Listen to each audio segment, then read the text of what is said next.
50 సంవత్సరాలుగా పత్రికా రంగంలో ఉండి ఒక 60 సంవత్సరాలుగా పత్రిక చదువుతూ జీవించి నాకు ఇటువంటి భాష వినడం అనేది మొదటిసారి. రాజకీయాలు క్రమక్రమంగా క్షీణిస్తూ వచ్చినాయి. రాజకీయ నాయకుల వ్యక్తిత్వం కూడా తగ్గుతూ వచ్చింది. వాళ్ళు మాట్లాడే భాషల్లో కూడా ఇటువంటి పదప్రయోగాలు జరుగుతూ ఉన్నాయి. కానీ ఇంత అన్యాయంగా, ఇంత అధ్వానంగా, ఇంత నేలబారుగా రాజకీయ నాయకులు మాట్లాడుకుని వెళ్ళా 2 తెలుగు రాష్ట్రాల్లో. మిగతా రాష్ట్రాల్లో, హిందీ రాష్ట్రాల్లో కూడా వింటున్నాను. కానీ ఇంత నేలబారుగా వాళ్ళు మాట్లాడుతున్నారు, విమర్శిస్తున్నారు, అన్యాయంగా విమర్శిస్తున్నారు, అసమంజసంగా విమర్శిస్తున్నారు, దాడులు చేస్తున్నారు. కానీ ఇంత దారుణంగా ఒకరినొక తిట్టుకోవటమే పనిగా మీటింగ్లు పెట్టి లక్షల మందిని పోగు చేసి తిట్టడమే పని. మాధ్యమాలలో రాజకీయ పరిభాష, విజయవాడ రౌండ్ టేబుల్ అభిశంసన పత్రం. మనం ప్రజాస్వామ్య దేశంలో ఉన్నాం. పౌరులందరికీ సమాన హక్కులు, బాధ్యతలు ఉన్నాయి.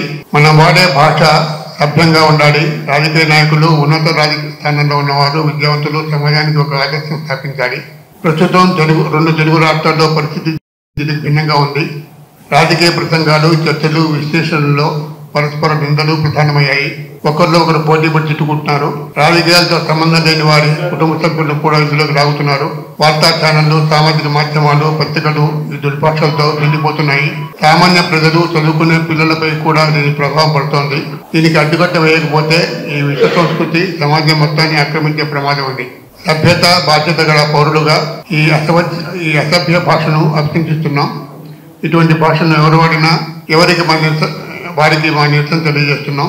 పత్రికలు, ఛానళ్లు, సామాజిక మాధ్యమాలను కూడా ఇటువంటి భాషను పరిష్కరించవలసిందిగా విజ్ఞప్తి చేస్తున్నాం. పరస్పర గౌరవంతో ఆరోగ్యకరమైన చర్చ జరగవలసిన ప్రజాస్వామ్య వ్యవస్థలో ఈ చిత్తదండకాల భాష సహించడానికి ప్రజాస్వామ్యం మీద, ప్రజల సంస్కృతి మీద గౌరవం ఉన్న ప్రతి వ్యక్తి దీన్ని ఖండించాలి.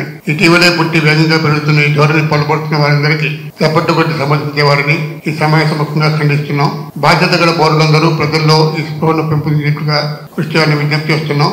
అందుకోసం ఉభయ రాష్ట్రాల్లో పలు చోట్ల సమావేశాలు నిర్వహించి ప్రజలను చైతన్యపరిచే ప్రయత్నం చేస్తున్నాం. ఆ ప్రయత్నంలో భాగమే ఈ సమావేశం.